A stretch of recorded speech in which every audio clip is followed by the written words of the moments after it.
Šodien es jums parādīšu ļoti noderīgu lietiņu, kā atvieglot savu darba laiku un, teiksim tā, izbaudīt tā sniega, parasti tās 10 minūtītes brīvā laika.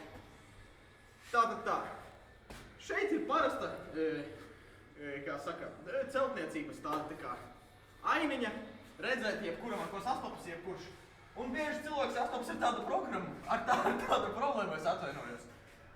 Cilvēki bieži sastopas ar problēmu, ka viņiem vēlas paņemt pīpauzīt, bet viņiem vienkārši, viņi vienalga paliek saspringti un nespēja atbrīvoties pilnībā un izbaudīt šās sniega 10 minūtītes.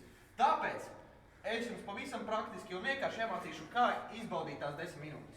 Šoreiz jums būs nepieciešams tikai nieka 2 stropītes.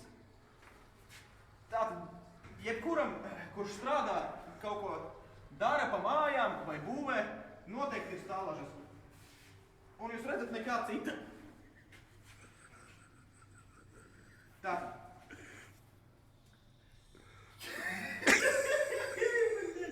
Tātad jums ir vajadzīga tikai 2 stropītes, jā. Tātad ņemam stropīti, izveram cauri.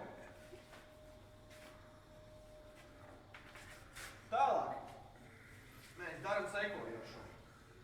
Izveram cauri šeit, hop,